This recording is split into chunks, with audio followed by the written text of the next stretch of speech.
This episode is brought to you by Noble Pet Foods. No nonsense, no bull. Go to noblefoods.com, use promo code DOGTALK15, and they'll deliver dog food to your house with Noble. Welcome to Talking with the Dogs. Today we have Ambassador Scott DeLisi, who I am so excited to have.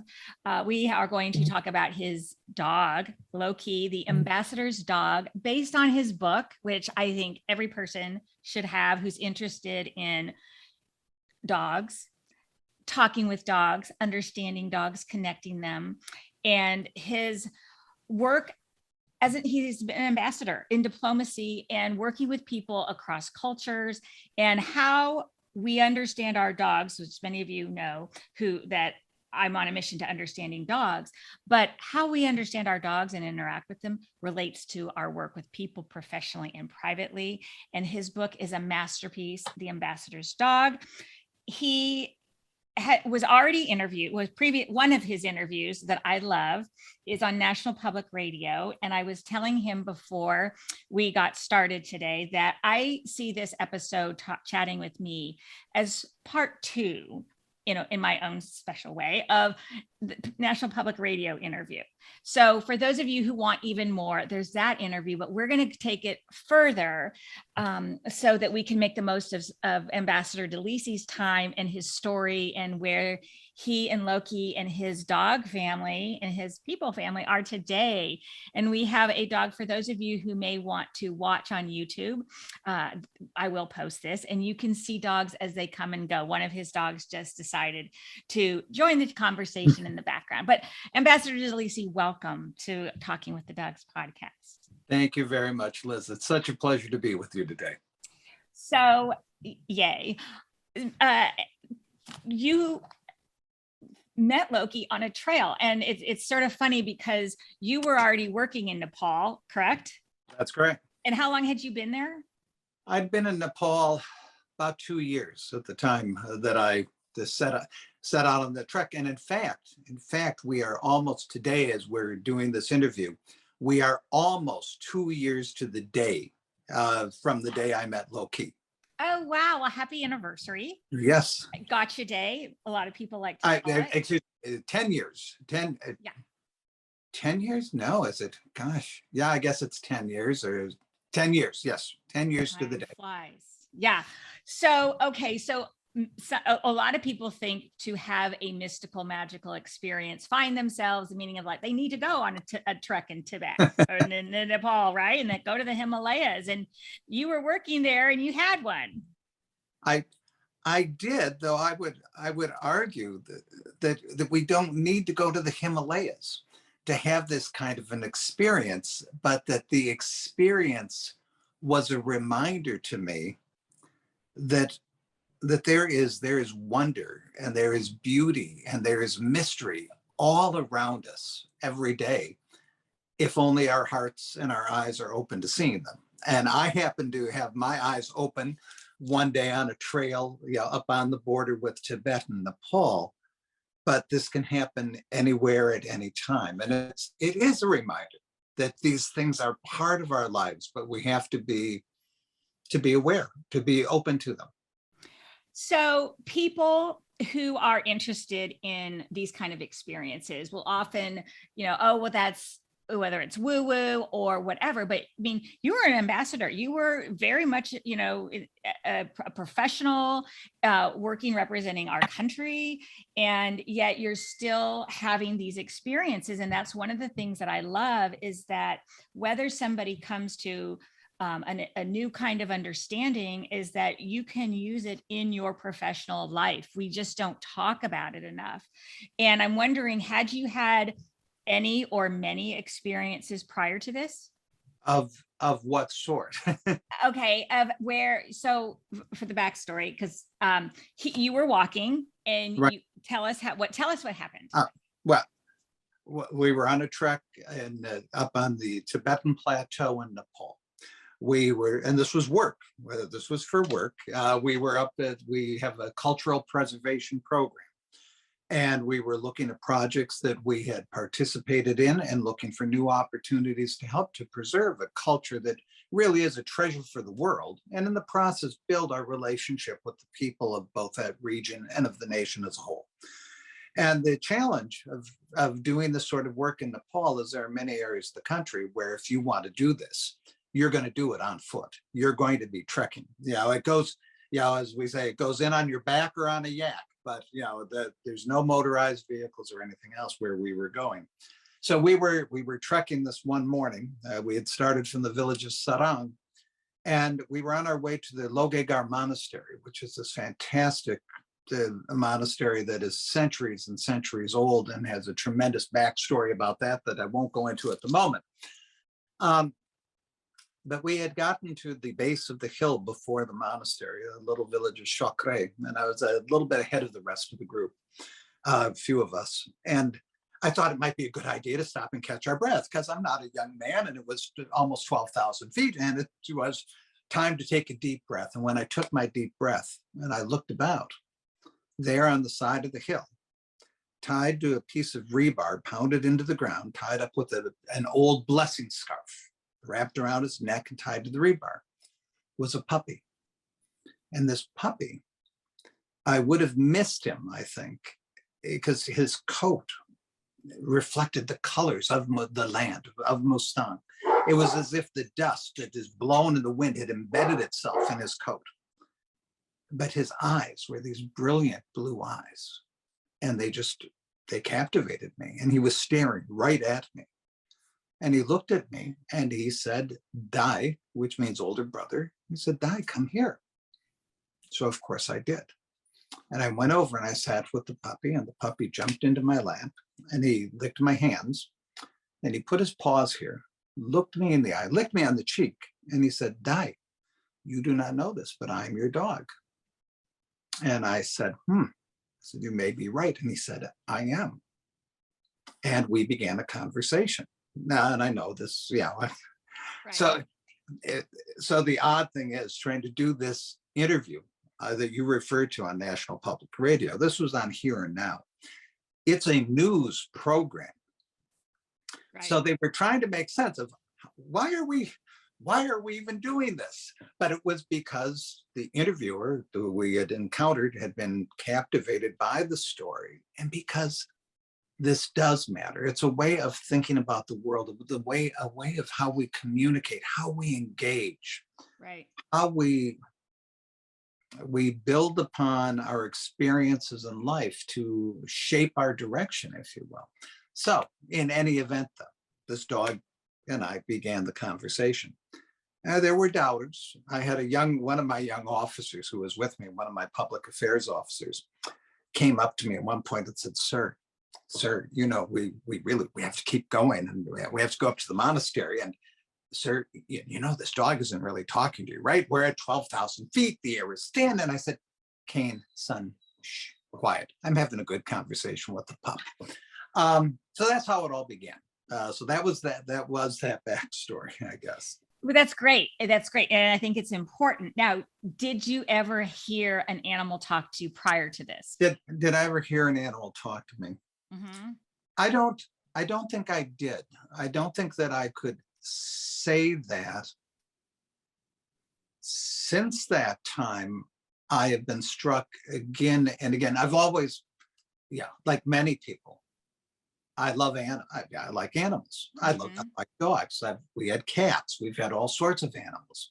You always feel connected. Right. But I'm not sure that I heard that voice. Since then,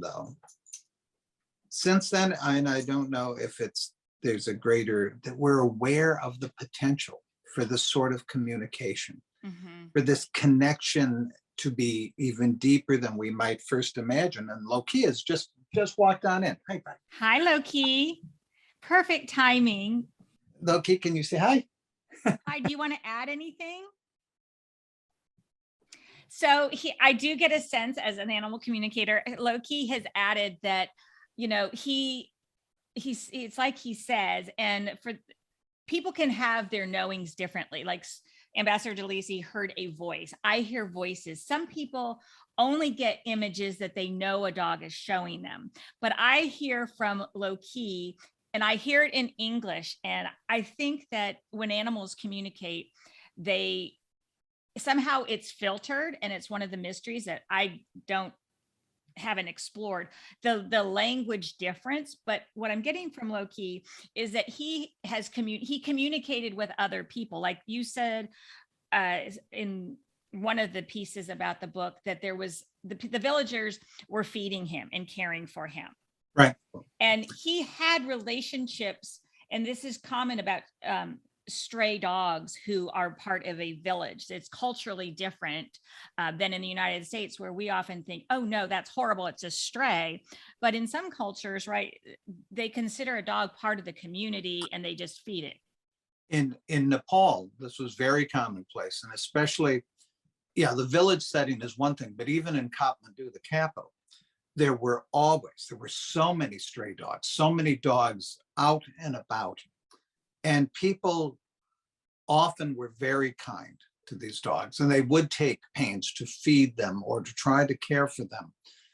They considered dogs to be guardians on the pathway to heaven.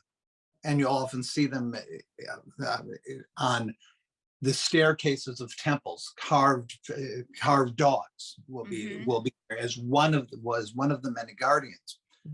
There's in fact a special holiday in Nepal, just where you honor the dog, and Kukur Puja. And we still do this. We take a garland and put it around the dog's neck. So we put the tika on the forehead, and you give them a special meal, and you recognize them. And our dogs came to appreciate it. In fact, after they had celebrated the Kukur Puja in Nepal, they kind of said, "It's about time. What is taking you so long to realize we should do this?" But so in Nepal, you would see the way these dogs were treated. And there were dogs I'd see on my morning as I'd go to the embassy. And I'd see this dog often, and he would be just striding along with such a sense of purpose. And you felt like he was saying, "Oh, excuse me, I am on a mission. I am delivering a message for the gods." This is the way you felt, that they knew what they were doing, and they expected us to begin to understand this. But and so, although I felt connected to animals, but since meeting Loki, and those words, these conversations were felt, they were experienced. Yeah. And I think that, because I get that, more often than I'd like, where people are like, "Is this for real? Oh yeah, right. Well, you're just, a pet psychic," as if that's a really bad thing. And I'm like, well, I'm having a conversation with an animal. I feel like it's very different. And do you want to add something? No, go ahead. You're having a conversation with another sentient being. Yes. And it's no different. Like, you speak other languages, I speak other languages. It's no different than speaking French with a person. And just because somebody who only speaks one language doesn't understand, I don't understand Swahili, that doesn't mean that what somebody is saying in Swahili is really, really important and might be important to me. Absolutely. It was striking to me that after this, and again, we communicate in different ways. With Loki, I did, I still, when I walk the dogs, I know what he's telling me. We know, we talk.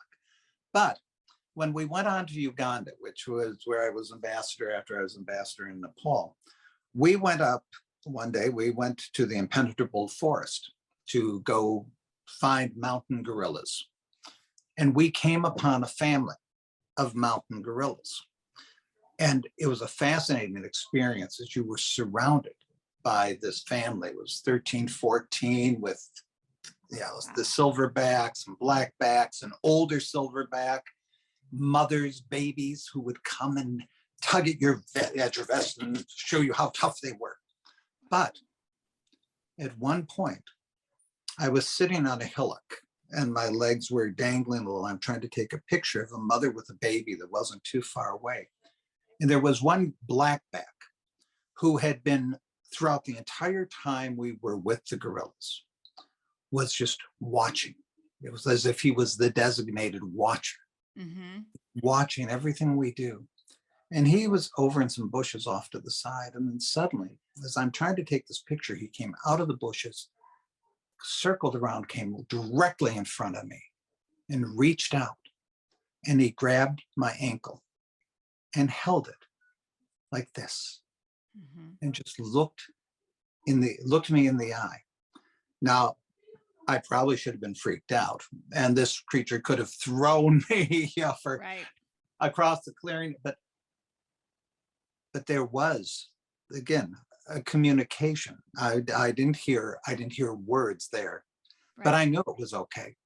Yeah. I knew that there was this connection, and there was a power in that connection that truly was transcendent in some ways. I mean, the whole experience of being with our cousins in this setting was this powerful, powerful moment. And again, that sense of connection with other sentient beings and understanding that we might think we're somewhere near the top of some food chain, but that doesn't matter in terms of how we relate and how we communicate, how we speak to each other, I guess.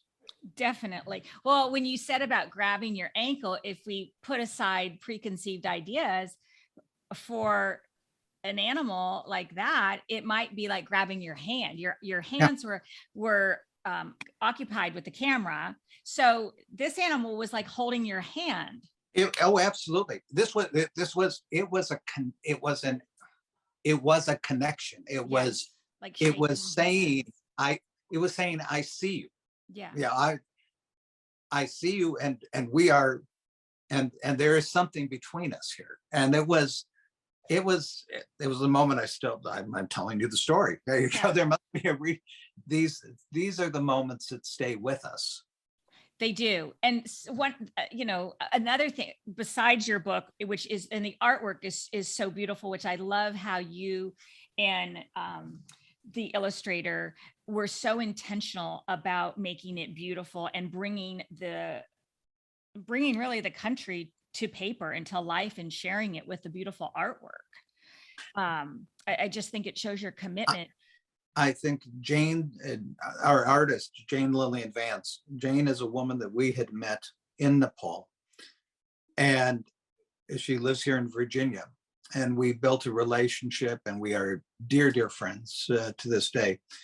And her art is an essential part of the story. And it captures, Jane knows Nepal well, she knows Tibetan Buddhism well, and she has such a unique way of seeing the world. And she knows Loki as well, and she knows his story, and she has met Loki, and all of this has come together. Even meeting Jane, all of the things that have led to the book and that have led us beyond the book. Right. And to keep it's all about this going. Continued series of just serendipitous events, one after another, as if this is all meant to be. Okay, so the artwork, Jane did a fabulous job capturing Loki's blue eyes. And when you sent me pictures and I looked at recent ones, Loki's eyes are now a beautiful golden color that I realized that had they been that color rather than the vivid blue, you may not have seen him. It's possible, because those blue eyes stood out for me so very much. But even today, and his eyes did, somewhere along the way, his eyes did change color. But even so, even with his eyes today, people still, when they meet this dog, they say, "Oh my God, look at those eyes. Look at those eyes," because they are penetrating, and they are deep, and they are thoughtful. In the village, when I met the dog, and I was asking about the puppy and how he had come there and all the rest, one of the things they said to me is, they said, "Oh, this dog is special. He has the mark of 4 eyes. He has the brown strip over his eyes, right? Yeah, the brown eyebrows, if you will." And they said, "Oh, that is a sign of wisdom. This is a sign of a special dog. And again, they were right. Everything that happened that day, it was right. Now they let you take him. And when we go into other cultures, and I think that there's another point I wanted to make about, we talk about doggy body language and nonverbal cues, but when a person goes into another country, in a way, that's out the window, right? Body language changes from country to country. It does. And so how did it come about that they actually trusted you to take this dog? And I know you couldn't buy a dog. Tell us how that you were why they entrusted him with you. Well, in part, I hope that they were listening to the dog as well, because low-key had told me in no uncertain terms that we were meant to be together. And I left him. I went up to the monastery, but we had to come back through the village. And I'm still thinking about this puppy as we came back down. And when we came back down, we stopped, and the headman of the village, if you will, who happened to be the uncle of the boy who had originally found Loki. And he had found Loki all alone on the side of a trail, just a few weeks old, emaciated, almost dead. And the boy brought him back to Chakre. And the mayor, or the headman, said to me, "Oh, Excellency, you must come for tea." Because it's a big deal, right? The American ambassador is visiting. So we'll have tea. And this was going to be, and I said, "Absolutely, I'd love to come and have tea." I said, "First, can you tell me about this puppy?" Because the puppy was sitting there still and staring at me. And I said, "So could you tell me?"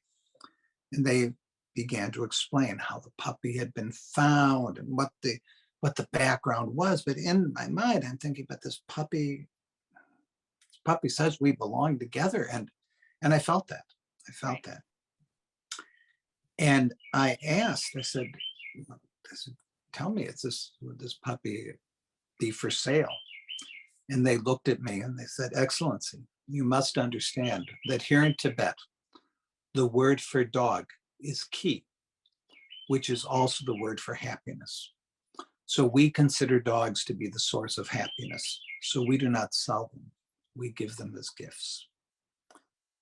And I don't know about you, but I think, anybody listening to your podcast probably has a certain thing for dogs. And if you got a certain thing for dogs, those words, dogs as the source of happiness. So we don't sell them, we give them as a gift. It touches you. It touched me. And all I could say was, and I said, that's such a beautiful sentiment. And I said, "That's really lovely." I said, "Would it be appropriate to give a gift in return?" And they said, "Yes, it would be fine." And the gift was rupees. Now, somebody could say, "Well, so you're buying the dog," but it wasn't a transaction. It wasn't, "You give us X amount of money and we'll give you the dog." It was giving each other something, though. And what I could give this young boy who had found Loki were some rupees, which would be tremendously important for him and for his family.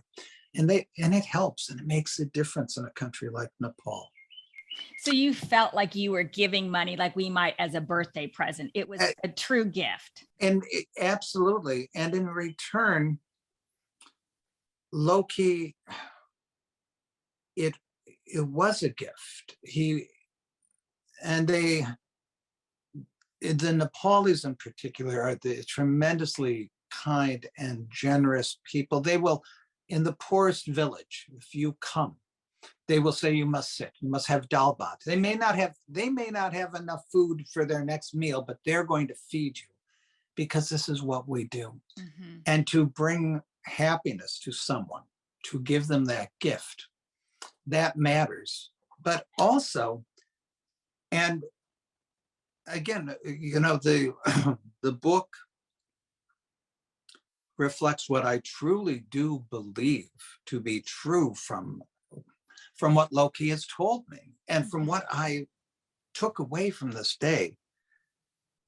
Loki had a spirit that was meant to be beyond just living in the hills, living in the mountains of Nepal. He's touched a lot of people along the way. he was meant to do many of these things. And I think he was meant to move beyond this village where he first was brought as a young pup. And I was a vehicle to help him along on his own path. And in that sense, I didn't feel that I was taking him away from his home. I was merely joining him on his journey. Oh my gosh, I love that.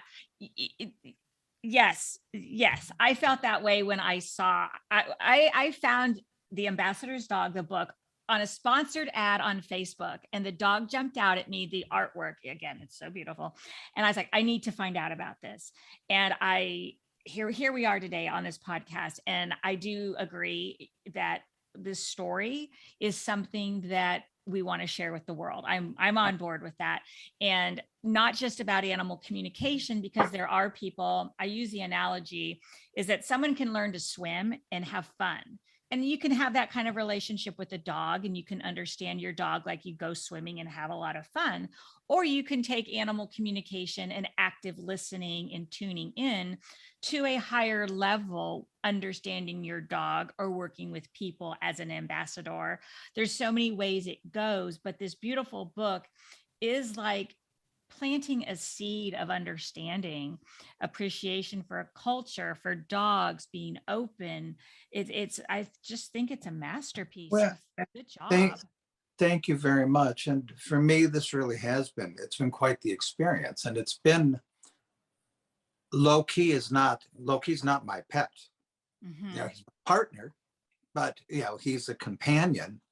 And he has chosen to share his journey with me, and mine with him, and our broader family as well. The other dogs, my wife Leah, all of us are sharing this together, but it is a shared experience.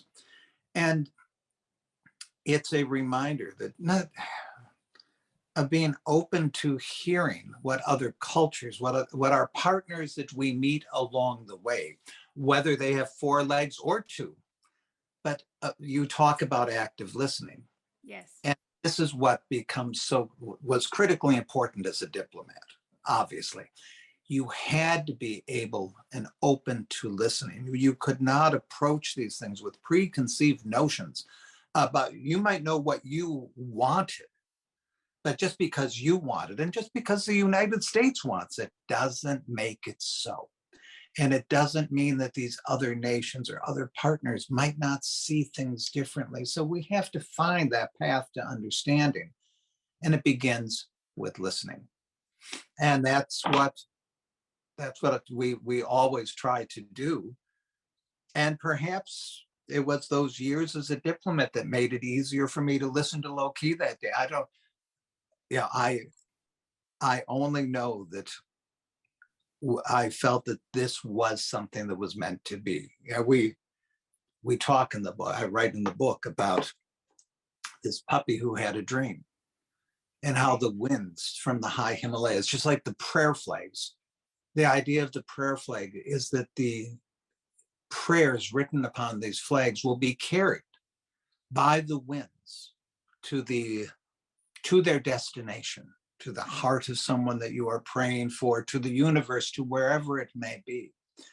And just as the winds carry those dreams, the wind horse that comes off the prayer flag in one of the images that Jane painted to travel with Loki's dream, that puppy did have a dream, and the winds brought it to me, as for whatever reason.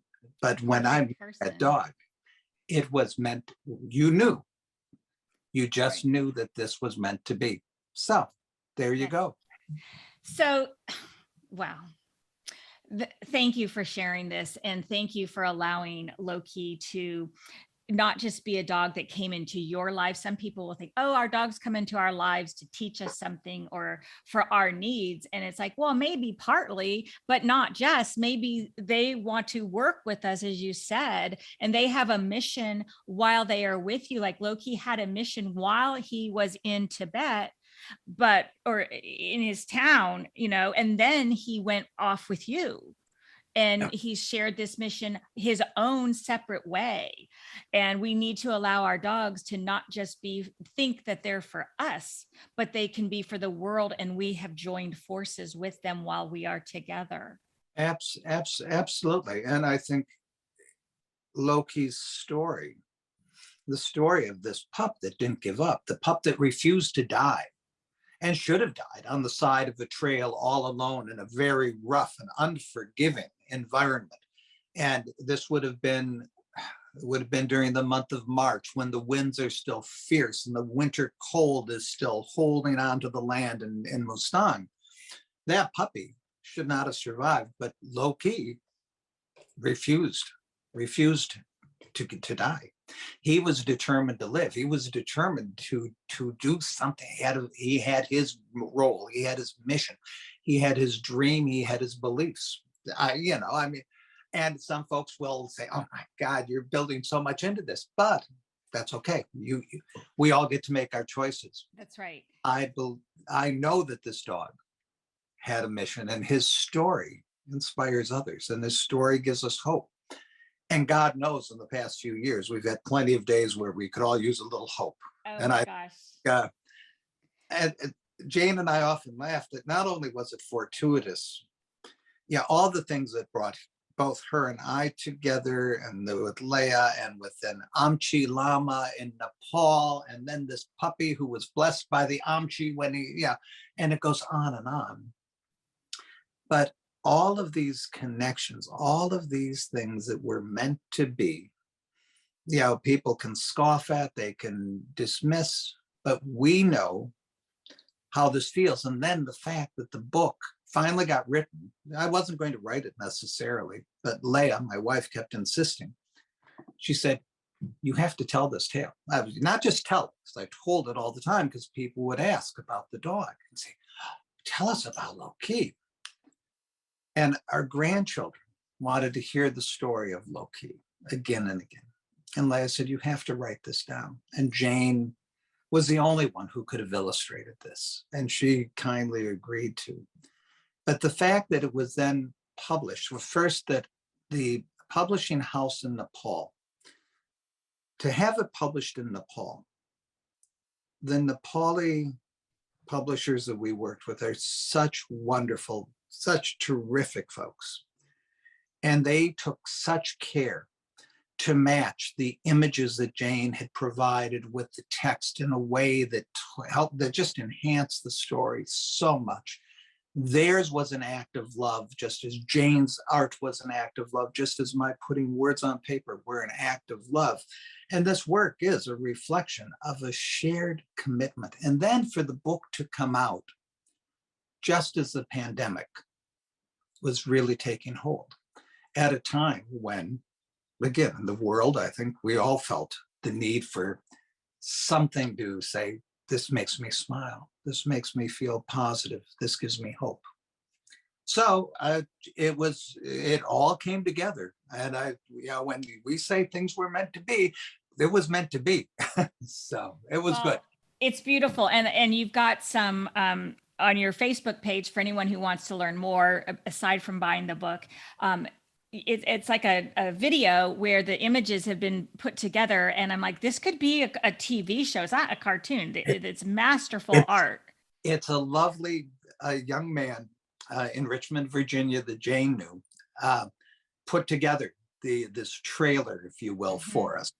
And it really is, every time I look at it, I just fall in love with it again. And the music, it's used with permission from Sir Suda, which is a classical Nepali musical group whose artists I know very well. They had worked with me. They'd come here to the US, and I traveled with them. We did shows on behalf. I run a foundation doing work in Nepal, and we were raising funds. But so their music, coupled with Jane's art, coupled with the story and the videography that this young man did, it's very nice.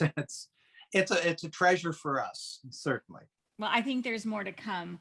So I want to wrap this up, I could just have you share, but it's interesting, and we will invite Loki if Loki, you want to come and add anything to the conversation. I'm going to let me move with this. We're going to move to the other room. Loki decides where he wants to settle down, and I did bring him in from the backyard for a bit, so he. Well, that's fine. He did add about the villagers and that he felt part of it. But here he is. We're going to join him. He likes to sit in this room oftentimes. Is that your spot there? You can see everything. Loki, hi, remember me? We had a brief introduction the other day to talk about this, but we want to let you have the final say. Okay, so you're right. So Ambassador DeLisi, you touched on your receiving messages that you've had a knowing, that you had a feeling, and you heard Loki talk to you. And for people listening and like, well, how does this work? And someone else wants to have a say, hi, we see you too. You can talk too. But there are many different, Gypsy, it's fine. There are many different ways for anyone listening to receive messages from our animals. Just like with people, we can tell from a hug to somebody how they are feeling, or they can tell us they're not feeling fine, the different ways of receiving messages. So I just wanted to validate that, yes, for anyone listening, there are different ways. Ambassador DeLisi, you have 4 dogs, and Loki just wants to get this out of the way. Also, I can tell that your communication, because people ask this with Loki, hi Loki, you do have beautiful eyes, that you have other dogs. There's 4 dogs in your home. There are. And how is your messaging with the other dogs? Like, they're perking up and showing interest. Well, and do you want to comment on your communication with them and messages and the how each one is a little bit different, but at the same time, honestly, with Loki, I still almost feel as though we do have these conversations. Mm-hmm. And with Gypsy as well. And Gypsy came along as to be Loki's little sister and his playmate. And she has to be part of all the action. But so she's quite the conversationalist. And I'm not kidding when I say that. The 2 older dogs, we know exactly where they are and in their heads and what they want and what they're talking about and what they need at any point in time. It's different. I don't hear them speaking in quite the same way, but there's a power. Our littlest one,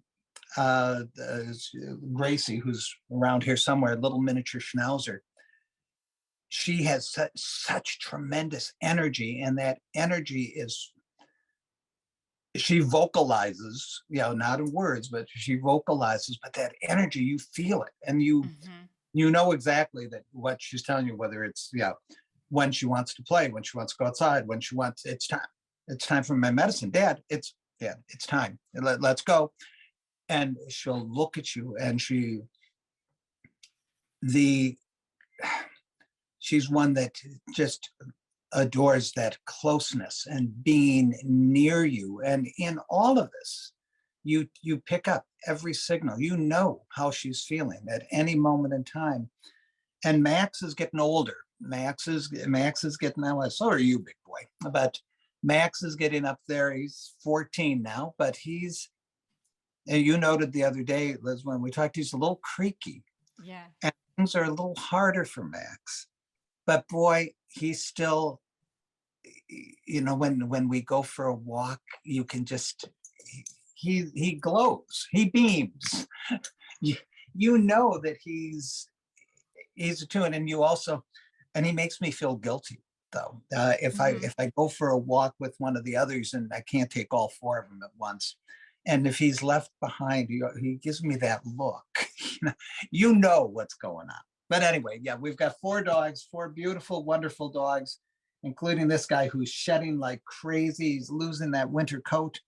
Yeah, buddy boy, what do you got to say? Thank you for sharing that about the different dogs, because people who might be trying animal communication and like, well, I can't get anything. some dogs just are not as communicative. And sometimes our own abilities, we have, just like with people, we might have a greater connection with one person and understand them better than another, but that Yep. doesn't mean it doesn't exist. Oh, I feel that we've got a relationship with all four dogs, Mm-hmm. you know, and the relationship with each one is different. Yeah, Loki's is deep, and if I can use the word, I'd say is deep and spiritual in many Mm-hmm. ways. You know, the relationship with Gypsy is very dynamic and really robust, and she's very smart. Yeah. She really is. I mean, and it's not just, oh, what a smart dog. She's aware, and she's thinking, and she's concerned about so much.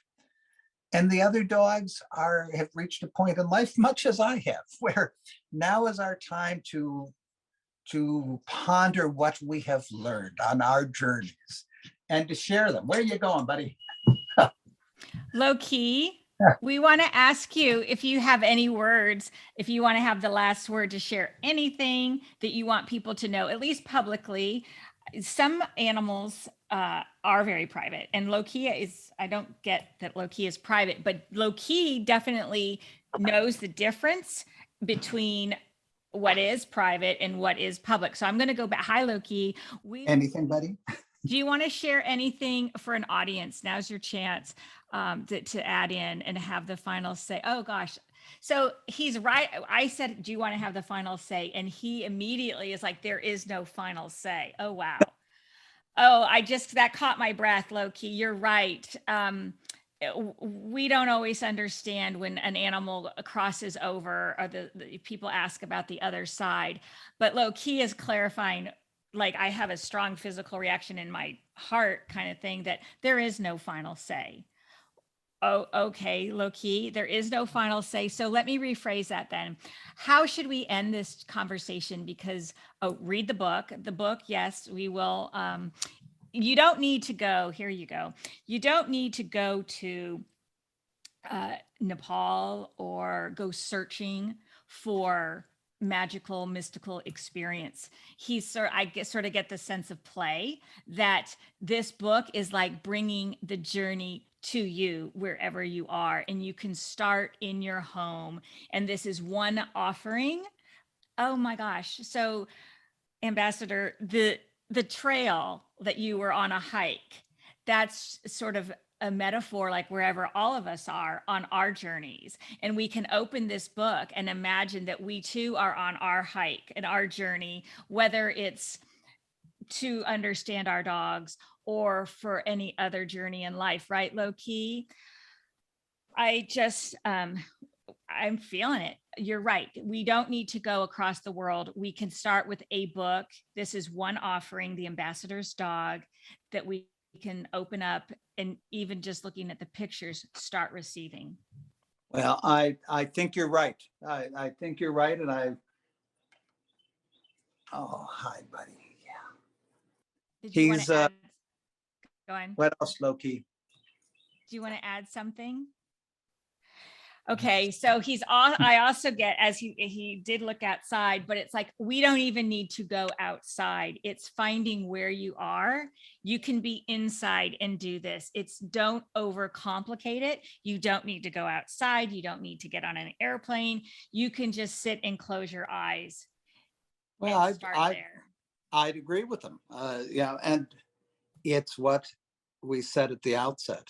The wonder and mystery and beauty are all around us. They really are. It's just being open to finding them. And that's one of the things that low-key, certainly our journey together has shown me. And it's a really important lesson, I think, for us to take away in our lives. And it's one that I take away. Yeah, what is it, buddy? You have more? Did you have more to say? So Loki, we're open. If you want to add anything, or if you want to go outside. I think he's probably ready to go out, but he's such a good boy. Yeah, buddy, we'll go out. Anyway, he's a great dog. he's got a great book. And thank you for the kind words about the book. Could I just say, if folks are interested in the book, it's available on Shopify. It's also available on Amazon, but I don't want them to pay $39.99. There is a seller who has it on Amazon. It's on Prime for $39.99, but we sell it for $19.99. And there are sellers on Amazon, if you look, who are selling it new at $19.99. So please don't pay a lot more than you have to for the book if you choose to buy it, or get it from us at Shopify. We send them out from here, and for special requests, we'll even have Loki autograph it. Now that's so nice. Well, I will include the information for anybody, and Sure. I will have links to the National Public Radio interview to learn more. And I just want to encourage people to keep exploring this journey to understanding whether you use it professionally, as Ambassador DeLisi was able to also use his active listening skills and make a difference, but also with your animals. There's so many ways, but that being open and putting preconceived ideas,